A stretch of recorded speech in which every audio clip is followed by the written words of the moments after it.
Begitu kita punya pengalaman yang ngelotok di satu bidang, kita tidak boleh merasa kita itu seperti gelas yang penuh. Jangan pernah cepat puas gitu, karena kamu baru belajar satu hal, dua hal, tiga hal, terus kamu merasa, oh, I'm enough. No, you don't. Karena yang namanya inovasi itu terus berkembang.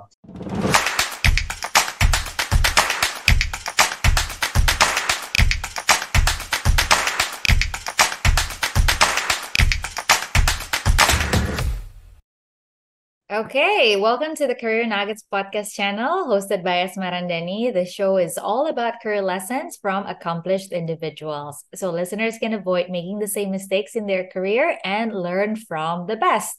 Hari ini kita kedatangan Sultan. Halo Sultan.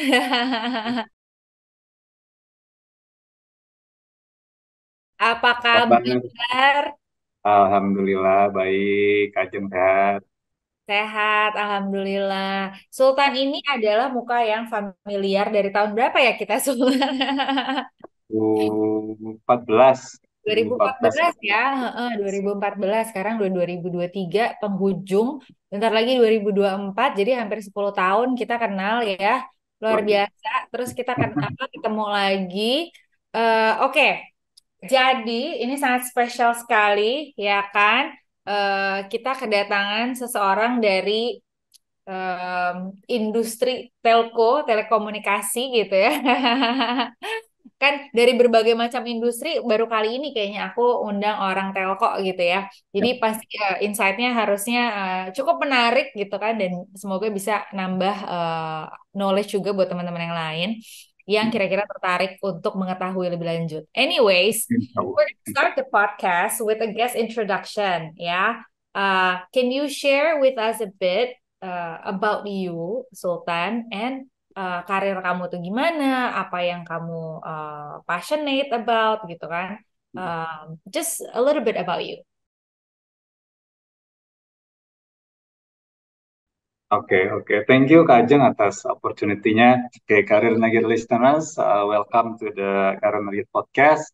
Nama saya Sultan Isnainsa gitu ya. Atau kalau di sosial media itu populer dengan username @sultankata gitu ya. Saat ini Iya. saya menjabat sebagai VP of Digital CX di Indosat Ooredoo Hutchinsons under the brand name Indosat AM3 gitu. Jadi apa aja nih Kajeng yang aku harus share so far? Ya, nggak apa-apa. Apa namanya tentang karir kamu kan tadi kamu udah bilang. Terus misalnya apa yang kamu itu passionate about? Oke, so actually kalau kita ngomongin kerja kantoran gitu ya, actually started my career since 2010 gitu ya. Waktu itu adalah era di mana Twitter itu didapuk sebagai sosial media terame di Indonesia dan Indonesia waktu itu Jakarta waktu itu didaulat sebagai ibu kotanya Twitter gitu karena netizennya paling banyak itu ada di Jakarta di Indonesia gitu dan the time itu adalah pengalaman transformasi digital yang cukup adaptif bagi saya karena waktu itu belum banyak yang main Twitter gitu ya, brand belum banyak yang masuk Twitter gitu ya. Dan waktu itu saya mulai karir saya di satu sekolah desain sederhana yang namanya International Design School. Waktu itu kantornya masih di Epicentrum Walk gitu ya. Jadi pertama kali saya masuk sebagai professional marketeers uh, dan pertama kali megang waktu itu belum ada istilah digital marketing gitu. Tiba-tiba di challenge bisa nggak kamu bikin marketing strategi untuk memarketingkan sekolah itu menggunakan Twitter gitu. Hmm. So I come up with the idea waktu itu. Zaman-zaman itu kan belum terkenal podcast ya. Kalau sekarang kan hampir semua orang bikin podcast gitu ya. Bahkan Kajeng aja bikin podcast gitu. Dulu pertama kali saya bikin podcast di Twitter gitu. Jadi kita nyebutnya Twitter audio gitu. Nah waktu itu sudah ada bentuk conversations. Dulu kan rame-ramenya ada sawit yowit, terus ada Twitter quiz, ada macam-macam. Orang pada bikin macam-macam. Ada yang bikin Twitter interview. Aku juga waktu itu bikin Twitter interview, hashtagnya tweetview. So kita bikin Twitter audio gitu. Karena waktu itu belum ada yang formatnya audio. Waktu itu bareng sama mentor saya namanya Ades Aulia Hmm. gitu. So long story short dari situ mulailah perjalanan karir saya itu di digital marketing Hmm. gitu. Jadi sebelum sebelum di 2010 itu, wah kalau dibilang karir, karir saya itu amburadul lah gitu ya. Jadi mulai nyobain banyak hal tuh dari zaman kuliah, kemudian dari zaman sebelum kuliah dari SMA bahkan udah mulai sales door to door gitu ya, terus ngebagiin brosur kursus gitu ya. Jadi itu dulu aku kursus bahasa Inggris tuh nggak bayar Kajeng. Jadi aku dapat satu beasiswa beasiswa kursus. Kemudian yang kedua sama si lembaga kursusnya, kamu mau nggak extension gitu, tapi kamu harus sebarin brosur kursus kita gitu. Jadi aku sebarin tuh brosur ke door to door gitu. Oh, Terus wow. karena keluarga aku juga pedagang gitu ya, ya aku sempat dagang berupa sayur gitu. Jadi memang uh, apa istilahnya jiwa sales dan jiwa marketing itu sudah ada sejak dini gitu. Jadi memang kalau ngeliat sesuatu tuh kayak oke, okay, how do I sell this gitu ya. Terus kalau aku ngeliat sesuatu, kalau bisa sekarang datang ke restoran gitu ya, oh menarik ya cara jualannya kayak gini kayak gini kayak gini. Jadi over analyze juga kadang-kadang gitu. Jadi pada satu sisi saya memang ada sedikit passion di bidang marketing gitu ya karena memang sudah terbiasa.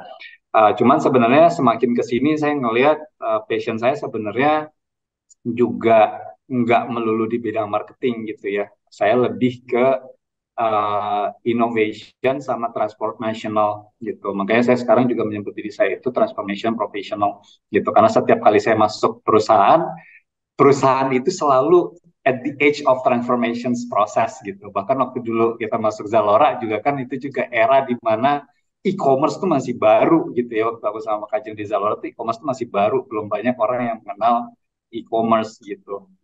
Nah, sekarang e-commerce ada banyak kan, ada toko ijo, ada Bukalapak dan lain-lain gitu ya. Jadi ada banyak sekali gitu. Hmm. Terus termasuk juga pada saat saya masuk ke Indosat gitu ya. Jadi sebelum saya di Indosat, setelah saya dari IDS itu, saya sempat jadi quote unquote kutu loncat gitu. Jadi saya pindah ke waktu itu bikin startup sama di Amerika Sari, terus hasilnya nggak works, habis itu pindah dari agency ke agency gitu, dari berbagai macam agency sampai akhirnya sekitar 8 sampai hampir 10 tahunan di agency. Kemudian tahun 2017 itu ditelepon tuh sama headhunter gitu kan. Mau nggak nyobain masuk ke perusahaan telco gitu Indosat gitu kan. Cuman role-nya agak beda nih Mas kata dia. Role-nya gimana tuh? Role-nya mentransformasi customer service ke digital gitu kan. Jadi yang itu buat saya adalah salah satu keputusan yang sangat challenging gitu ya. Karena di satu sisi ya beda ya agency sama enterprise company, dari sisi benefit itu juga beda. Cuman di satu sisi juga itu kayak take a leap of faith gitu. Bisa nggak sih gue ambil ini gitu kan? Karena gapnya beda banget, jauh banget gitu. Dari yang tadinya di marketing, terus istilahnya jualan ke klien gitu kan. Oh ini bapak brandnya salah nih, harusnya gini gini gini gini gitu kan. Biasanya tiba-tiba harus masuk ke brand gitu. Itu pun juga bukan di marketing, tiba-tiba harus ke customer service dan harus mentransformasi bisnisnya mereka yang tadinya sangat tradisional, call center apa-apa harus ke offline store, tiba-tiba harus di-convert ke digital gitu. Dan long story short, ternyata setelah saya masuk di Indosat di tahun 2017 sampai akhirnya 2023 ternyata bisa stay gitu, bisa nyaman sampai hari ini gitu. Alhamdulillah bahkan saya mendapatkan career accelerations itu juga di Indosat gitu, yang tadinya masuk as a manager, sekarang dipercaya dan diamanahkan sebagai VP gitu, dan VP-nya juga role-nya digital CX pula gitu kan. Jadi cukup transformational. Gitu kurang lebih, Kajang. Wow, what an introduction ya. Keren banget. I didn't know kalau misalnya sebelumnya kamu sempat jadi bagiin brosur, terus kayak jualan door to door, terus segala macam tuh kayak wow. Jadi itu bener-bener panjang perjalanan sampai akhirnya ada di sini ya, luar biasa. Keren, mantep. Oke, Thank you, thank you. itu kayaknya udah nge-cover juga pertanyaan aku berikutnya. Aku mau nanya how Hmm, did you get into the role, tapi itu udah diceritain tadi ya. Jadi perjalanannya, terus agency, terus kemudian akhirnya ada di telco sekarang. hmm, Nah, hmm, dari sepanjang perjalanan karir gitu ya, Sultan, hmm. apa sih yang dipelajarin gitu ya? Yang tiga hal yang paling diingat gitu sepanjang karir tuh apa aja sih? Oke, yang pertama itu adalah uh, kita tidak boleh merasa, wah, aku udah jago nih gitu. Kita tidak boleh merasa apa sih istilahnya, begitu kita punya pengalaman yang melotok di satu bidang, kita tidak boleh merasa kita itu seperti gelas yang penuh gitu. Jadi kayak kadang-kadang kalau orang yang udah bertahun-tahun gitu ya, bahkan banyak teman-teman saya juga baru 2 tahun, 3 tahun gitu di marketing, tapi udah ngerasa kayak, wah kayaknya gue udah ngerti nih semua marketing digital, tradisional, offline segala macam gitu ya. Tapi ternyata sebenarnya enggak gitu, karena setiap tahun, apalagi sekarang ya, percepatan teknologi itu cepat sekali gitu ya. Tahun 2015 saya sempat diskusi sama teman-teman, kayaknya nanti AI bakal ada di tahun 2020 gitu. Dan sekarang 2023 kita udah bekerja dengan ChatGPT gitu. Jadi transformation prosesnya cepat banget gitu. Dan bahkan sekarang banyak marketers itu juga yang menggunakan generative AI gitu ya. Bahkan ada di salah satu TVC itu sudah menggunakan generative AI. Jadi jangan pernah cepat puas gitu. Karena kamu baru belajar satu hal, dua hal, tiga hal, terus kamu merasa, oh, I'm enough. No, you don't. You don't gitu, karena yang namanya inovasi itu terus berkembang. Kemudian yang kedua, kita juga boleh merasa uh, belum cukup pengetahuan, tapi yang paling nggak boleh itu adalah you don't know what you don't know gitu. Orang boleh nggak tahu apa-apa, tapi at least dia tahu apa yang dia harus dia pelajari gitu. Karena if you don't know what you don't know, kita nggak tahu kan kita mau mulainya dari mana gitu. Kita harus belajarnya dari mana gitu. Kayak pertama kali saya masuk ke customer service, day one yang saya pelajari itu bukan buku, bukan lihat benchmarking ke perusahaan lain, tapi saya telepon ke customer service-nya Indosat gitu. Saya datang ke toko, kemudian saya experience sendiri. Gimana sih kalau misalnya saya punya kartu rusak atau misalnya saya punya problem dengan internet, saya telepon customer service, saya lihat sosial medianya, kemudian saya datang ke tokonya gitu. Dari situ saya lihat, oh ternyata problemnya ada di sini, di sini, di sini. Kemudian potensi yang bisa saya pelajari itu adalah ini. Baru kita masuk ke benchmarking, baru kita lihat company lain, bahkan kita bisa yang namanya itu istilahnya extreme transformations gitu. Kayak misalkan Kak Ajeng kan suka suka makan sushi ya gitu ya. Pasti pernah ke salah satu restoran sushi yang ada conveyor belt-nya kan gitu. Nah, conveyor belt itu kan sebenarnya pada umumnya dipakai di bandara gitu ya buat nganterin apa namanya koper, tas dan segala macam gitu. Tapi the same teknologi, the same innovations itu bisa ditaruh di F&B, di kuliner gitu. Dan itu kan suatu inovasi yang cukup ekstrim gitu ya. Dari situ kemudian saya bisa melihat, oh ternyata yang namanya digitalizations, yang namanya innovations itu tidak harus melulu harus teknologi yang baru, harus teknologi yang lagi in, harus teknologi yang lagi tren gitu. Kita bisa loh ngelihat sesuatu yang ada di sekitar kita, kemudian kita convert menjadi sesuatu yang new, sesuatu yang belum pernah dilakukan oleh perusahaan lain dalam industri yang sama Hmm, gitu. Gitu kurang lebih Kajeng. oke. Itu baru dua ya. Satu lagi Oh, dong. baru dua, oke. Kemudian yang satu, oke, satu lagi deh aku tambahin. Satu lagi itu keep up with the trend gitu ya. Walaupun kita memang tadi yang kedua, kita nggak melulu harus ngikutin tren, tapi di satu sisi kita juga harus aware nih gitu. Kayak misalkan kita lagi ada di era AI sekarang gitu yang tadi aku sebutin ya. Uh, Implementasi AI itu ada apa aja gitu. Contoh kayak tadi ada brand yang pakai AI untuk bikin TVC. Hmm. Terus di salah satu TV nasional itu ada yang presenternya udah pakai AI gitu. Terus kalau ChatGPT udah tahu lah ya. Jadi anak-anak kuliah sekarang bikin skripsi, bikin tugas makalah udah pakai ChatGPT gitu kan. Terus Enak ya, kayak zaman kita dulu. gitu. Nah, maksud saya ini kan beda peruntukan, beda industri, beda objektif gitu kan. Teknologinya sama nih AI gitu ya.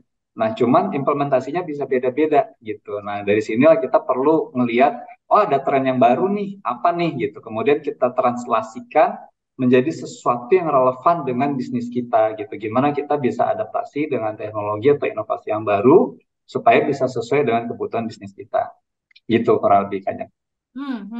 Oke, oke, mantap. Jadi pertama tadi harus punya gelas kosong ya, apa ya maksudnya jangan mikir gelas kita udah penuh gitu ya. Jadi kalau misalnya expression yang half half full, half empty, kita harus half empty terus ya supaya ada Ya, keinginan. Terus udah gitu, yang kedua adalah cari tahu apa yang harus kita pelajarin. Kalaupun kita nggak familiar sama sesuatu, ya cari tahu dulu, maksudnya experiencing dulu sebagai customer gitu kan. Banyak cara untuk mengetahui kita mulai dari mana gitu kan. betul. Meskipun mungkin itu industri yang sama sekali baru buat kita, tapi kayak kita bisa mulai dari sisi misalnya point of view-nya customer gitu kan. Nanti dari situ build up jadi lebih tahu lagi apa yang harus kita pelajari. Terus yang terakhir adalah tadi apa stay keep apa kayak up to date sama tren ya kan, up to date sama tren karena tren apa teknologi itu cepat banget berkembangnya dan sebenarnya nggak harus teknologi itu kayak apa ya yang tadi tadi contohnya si conveyor belt itu menarik sih menurut aku karena memang kayak oh teknologi itu kita nggak perlu yang invent dari scratch sebenarnya dari teknologi yang udah ada tapi untuk peruntukan yang berbeda sebenarnya bisa juga gitu inovasi comes in a different ways gitu ya. Oke, nah itu kan tadi kita ngomongin tentang highlight ya, Ya. pelajaran-pelajaran sepanjang karir. Kalau ngomongin kesalahan, Hmm.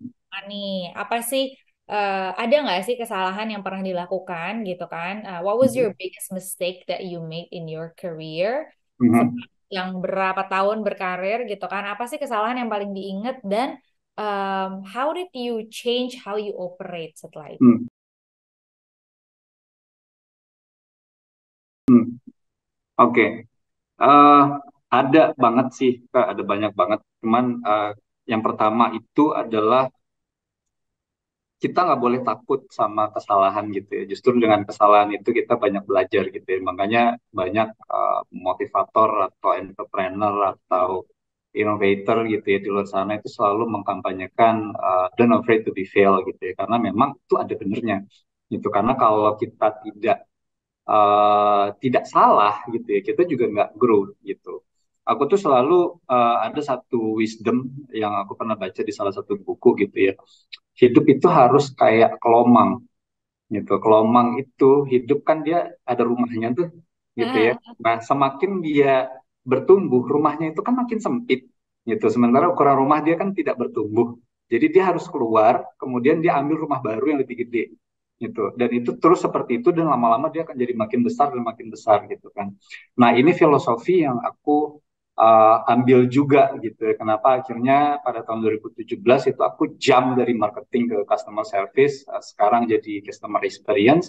Itu juga salah satunya karena itu gitu ya. Karena kita sudah makin lama makin bertumbuh, makin besar, kita harus mencari ketidaknyamanan dari diri kita sendiri gitu. Ketika kita sudah merasa gue udah sumpek nih di sini udah nggak nyaman gitu. It's time to move out gitu. It's time to move out dan cari quote unquote rumah baru gitu. Jadi itu yang harus kita sadari.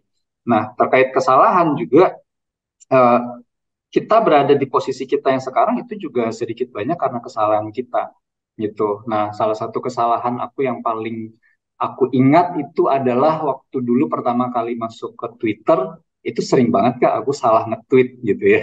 Itu salah nge-tweet terus dulu waktu di agency juga kan pegang akun brand gitu ya. Itu juga sering tuh antara akun pribadi sama akun brand ketukar-tukar gitu kan itu fatal banget gitu ya. Itu jadi hal-hal small mistake kayak gitu tapi fatal itu cukup memberikan banyak pelajaran gitu dan dari situ saya growth dan akhirnya belajar dari salah satu buku yang juga di-share sama mentor saya ada namanya Six Thinking Hats ya Six Thinking Hats jadi 6 kepala berpikir itu kalau nggak salah menjelaskan bahwa orang itu ada berbagai macam topi berpikir loh ada yang topi warna merah topi kuning topi biru topi hijau dan lain-lain gitu. Nah, setiap warna itu punya karakteristiknya masing-masing gitu. Nah, itu yang saya terapkan setiap kali saya berinovasi atau saya bikin konten atau saya posting sesuatu atau saya publish sesuatu ke media yang sifatnya publik gitu. Pertama kali saya lihat adalah saya sebagai content creator atau saya sebagai innovator atau saya sebagai businessman ini worth it nggak buat saya gitu as a personal worth it nggak buat as a brand gitu ya worth it nggak as a business gitu kemudian yang kedua as an editor gitu. As an editor dilihat lagi teknisnya ada yang kurang apa enggak gitu. Kemudian ada yang perlu ditweak enggak sebelum kita benar-benar actually publish. Kemudian kita ada yang melakukan A/B testing setelah publish, lihat dulu kita jangan langsung publish ke publik yang mass public gitu ya. Kita tes ke area yang lebih kecil dulu. Kalau saya jadi audiens, kalau saya jadi customer, kalau melihat konten atau kalau melihat produk atau kalau melihat bisnis ini, impact-nya apa nih ke saya gitu. Jadi selalu melihat dari 3 perspektif. Once 3 perspektif itu semuanya sudah komplit, baru deh kita masukin ke publik atau media yang lebih besar. Dan itu selalu saya terapin Kak di media apapun dalam bentuk apapun, termasuk pada saat kita posting konten di media sosial, pada saat kita A/B testing revenue-nya Zalora waktu itu tahun 2014. Kemudian pada saat kita bikin inovasi bisnis juga di Indosat Time Tree melalui Digital CX gitu ya, saya pernah tahun 2018 ke 2019 itu launching AI-nya Indosat namanya Indira, Indosat Digital Representative Assistance.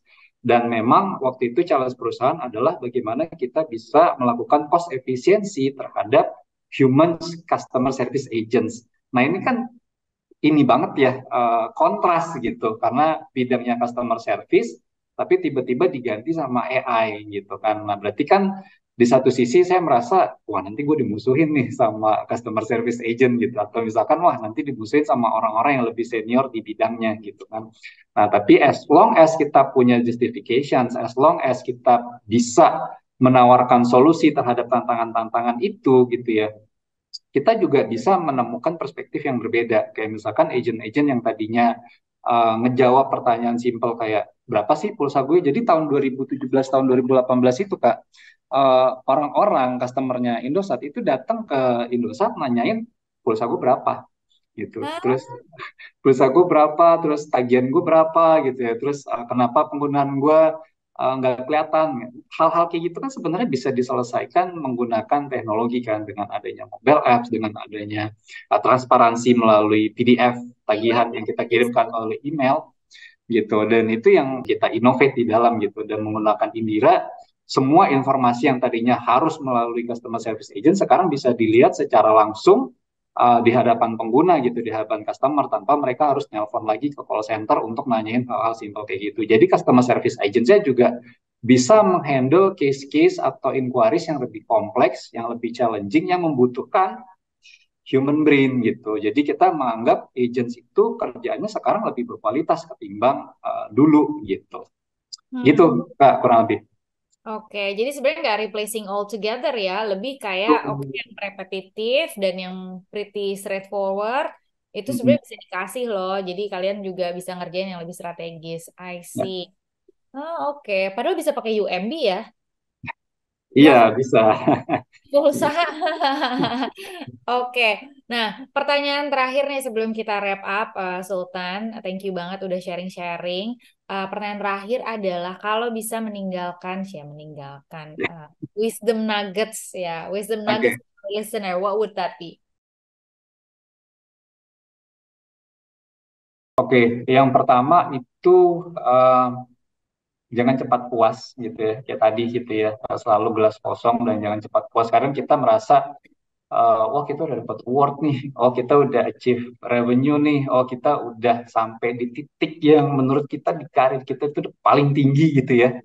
Terus habis itu ya udah kita dengan PD-nya masuk ke perusahaan lain atau ke industri lain atau ketemu dengan kolega kita mungkin atau teman kita yang beda industri tapi selevel gitu ya, uh, dengan istilahnya itu ringan kaki gitu. Jadi kita merasa, oh gue kan udah jago nih gitu, gue udah jago ya udah dong, gue bisa dong masuk ke perusahaan lo dengan gaji tinggi, dengan high salary dan segala macam gitu. Nah itu menurut saya itu adalah pantangan yang harus sangat dihindari teman-teman karena bagaimanapun juga tadi ya teknologi berkembang gitu ya, era berkembang gitu ya, ketika kita masuk ke perusahaan lain atau ketika kita masuk ke posisi yang baru atau kita masuk ke bidang yang baru itu tantangannya bisa ekstrim gitu, bisa perbedaannya itu sangat ekstrim gitu, dan kita nggak pernah tahu sebenarnya kita ada di level mana gitu walaupun kita sebenarnya udah banyak belajar ya gitu gitu, dan selalu ada ilmu-ilmu baru yang kita harus terus pelajarin dan nggak pernah puas gitu. Jadi benar tuh yang dibilang sama Steve Jobs gitu ya, stay foolish, stay hungry gitu ya. Jadi itu yang menjadi filosofi yang terus saya bawa karena setiap kali saya masuk ke lingkungan baru, saya selalu melihat apa nih yang bisa saya pelajari di sini gitu, apa nih yang bisa saya makan quote unquote di sini, nggak cuma buat saya gitu ya, tapi supaya lingkungan saya, organisasi saya, perusahaan saya itu bisa grow bareng-bareng gitu. Dan buat teman-teman juga yang ini karena saya juga uh, masuk ke Indosatnya itu di bidang customer service ya Kak. Jadi ini aku cerita juga banyak orang-orang terutama Indosat gitu ya perusahaan yang sudah enterprise level yang mungkin Kak Ajeng mungkin tahu ya Indosat itu adalah salah satu perusahaan yang meluncing satelit Palapa gitu ya. Jadi dari orang-orang yang kerja di zaman satelit Palapa itu meluncur sampai Gen Z itu diverse banget culture-nya ada di Indosat gitu. Jadi different kind of age, different kind of seniority itu ada di situ kecampur baur gitu ya. Dan di sini saya ngelihat bahwa oh orang-orang yang kerja lama sampai 10-20 tahun itu pun karakternya berbeda-beda gitu. Ada salah satu senior saya di customer service namanya Pak Sugeng gitu ya, beliau udah pensiun gitu ya. Dia memang skill setnya bagus banget di statistik gitu ya, di analitik. Tapi dia bahkan master gitu di situ, dia dapat gelar S2-nya statistik gitu. Tapi dia bahkan bisa men-shift skill set statistiknya itu ke pekerjaan dia di customer service gitu. Jadi dia bisa tahu, dia bisa predik, wah kalau case-nya kayak begini nanti kira-kira 1 minggu atau 1 bulan lagi ini bakal meledak gitu. Dia bisa predik gitu. Terus dia bisa kaitkan juga itu dengan nilai bisnis. Kalau case ini terus melonjak nanti akan ada potensial revenue loss sekian gitu. Artinya ada skill set yang sebenarnya bisa kita ambil dari luar yang mungkin bisa saja relevan dengan pekerjaan kita gitu ya. Kita nggak pernah tahu gitu. Bahkan ada orang-orang yang dia melihat sesuatu itu yang tadinya visual base, begitu dia masuk ke customer service menjadi textual base atau menjadi computerized banget. Kemudian dia mencoba gimana ya kalau misalnya kita menyampaikan informasi customer service itu nggak cuma melalui telepon, nggak cuma melalui tekstual, nggak cuma melalui email, tapi juga melalui video gitu. Dari situ muncul kreativitas-kreativitas baru gitu. Jadi jangan pernah nyaman dalam ketidaknyamanan gitu karena orang-orang yang biasanya bekerja di company atau di satu bidang yang sama selama bertahun-tahun itu dia terjebak dalam comfort zone sehingga dia tidak tahu sebenarnya apa yang membuat diri dia dan lingkungan dia itu tidak nyaman Hmm. gitu gitu. Jadi aku ingat banget dulu waktu kita di Zalora ya Mbak Ajeng, Marco dulu manajerku itu selalu bilang uh, lu kan dari luar, you have external outsiders view gitu. Always use that perspective gitu ya. Kapanpun challenge-nya, apapun medianya, apapun situasinya, always use external point of view. Dan itu yang selalu aku bawa sampai sekarang, Kak. Sampai sampai di Indosat pun gitu ya. Aku selalu merasa I'm not part of this legacy company gitu. Aku selalu merasa bahwa aku ini eksternal yang di-hire oleh Indosat masuk ke dalam untuk ngebenerin atau bikin improvement di perusahaan ini supaya perusahaan ini bisa lebih valuable dan dari sisi customer kita bisa kasih solusi atau inovasi yang benar-benar impact ke customer gitu dan itu kerasa banget setiap kali kita melakukan inovasi kan kita selalu ada yang namanya FGD atau market research gitu ya dan tahun lalu tuh aku sempat sampai nyamperin ke customer kita yang di Semarang gitu ya dan dia datang ke store kita kemudian saya tanya masnya keperluannya apa di sini gitu ya terus kesulitannya apa sehingga perlu datang ke store oh saya dapat notifikasi mas dari AI-nya Indosat gitu bahwa tagihan saya perlu dibayar gitu jadi kebayang nggak gitu ada orang datang ke toko melakukan suatu transaksi tapi berdasarkan impact dari inovasi yang kita lakukan gitu dan itu rasanya benar-benar oh ternyata ini ya rasanya kita bekerja di perusahaan yang bisa memberikan dampak langsung kepada pengguna gitu Kak. Oh, luar biasa. Mantap, mantap, mantap. Keren, keren. Masih inget juga ya sama ini, Marco. Oke deh kalau misalnya kayak gitu. Thank you so much ya Sultan for making the time dan untuk sharing juga di Career Nuggets Podcast. Semoga bermanfaat untuk teman-teman yang ngedengerin juga. Terima kasih and take care Sultan. Thank you, Kak Jang. Bye.